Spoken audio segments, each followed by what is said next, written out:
సహకార రైతులకు ఖాతాదారులకు సహకార రంగంలో పనిచేస్తున్న ఉద్యోగులు సిబ్బంది సహకరించాలని జిల్లా సహకార కేంద్ర bank chief executive officer Shankar Babu కోరారు. 72వ అఖిల భారత సహకార వారోత్సవాలు జిల్లా వ్యాప్తంగా ఇవాళ ప్రారంభమయ్యాయి.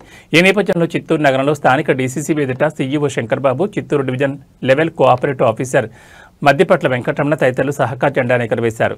ఈ సందర్భంగా డీసీసీబీ సీఈఓ శంకర్ బాబు మాట్లాడుతూ 2012 సంవత్సరంలో సహకార రంగంలో బ్యాంకులు ప్రారంభమయ్యాయని, అప్పటి నుంచి నేటి వరకు సహకార రంగం ద్వారా ఏర్పాటు చేసుకున్న పలు సంఘాల సభ్యులకు, ఖాతాదారులకు వివిధ రకాల సేవలను అందిస్తున్నట్లు వెల్లడించారు. ఏడాది సహకార వారోత్సవాలను ఆత్మనిర్భర్ భారత్ పథకాలుగా సహకార సంఘాలు అనే నినాదంతో నిర్వహిస్తున్నట్లు వెల్లడించారు. అర్హులైన వారికి చిన్న, మధ్య తరహా, భారీ రుణాలను అందజేయడం, బంగారు ఆభరణాల తాకట్టుపై రుణాల మంజూరు, విద్యా రుణాలు అందజేయడం తదితర సేవలను అందిస్తున్నట్లు పేర్కొన్నారు. ఇప్పటి వరకు దిగ్విజయంగా నడుస్తున్న సహకార రంగాన్ని మరింత పటిష్టం చేసేందుకు ప్రతి ఒక్కరూ తమ వంతు సహకారాన్ని అందించాలని ఆయన కోరారు. కాగా ఈ కార్యక్రమంలో చిత్తూరు సహకార bank branch manager Suresh Babu, సహకార విద్యాధికారి సుధాకర్, డీసీసీబీ ఉద్యోగులు, సిబ్బంది తదితరులు పాల్గొన్నారు.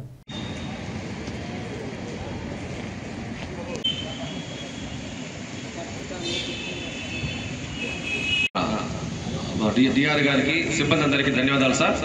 ఈ కార్యక్రమం ద్వారా మన డిఆర్ గారు చెప్పినట్టు 14 నుంచి 20 తారీఖు వరకు జరుగుతుంది. దాన్ని ఫాలో అయ్యి ఈ కార్యక్రమాన్ని 20 తారీఖు వరకు సక్సెస్ఫుల్ గా నడిపిస్తామని బ్యాంకులన్నీ ఆ దిశగా 2012వ సంవత్సరం నుంచి మొదలైంది కాబట్టి సహకార సంఘాలు రైతులకు అతి చేరువలో ఉంటాయి కాబట్టి వాటిని కూడా ఆ విధంగా డిజిటలైజేషన్ దగ్గరికి తీసుకెళ్లి అన్ని రకాల సేవలు రైతులకు అందించాలి. మరియు మహిళలకి, యువశక్తికి, వీటన్నిటిని కూడా సహకార సంఘాల బలోపేతానికి మరియు ఈ సహకార సేవల్ని విస్తృతపరచాలనే ఉద్దేశంతో మనము ఈ సంవత్సరం థీముగా తీసుకుని వెళ్ళడం జరుగుతుంది. సో దీన్ని అందరూ దీన్ని సహకార సంఘాలను ఉపయోగించుకొని మంచి సేవలు పొందాలి, మరియు మంచి సేవలను అందరికీ ఇవ్వాలి, రైతులకు మరియు ఖాతాదారులకు అనేసి అందరినీ కోరుకుంటూ సెలవు తీసుకుంటాం. విద్యార్థులు మాట్లాడతారమ్మా, స్టూడెంట్స్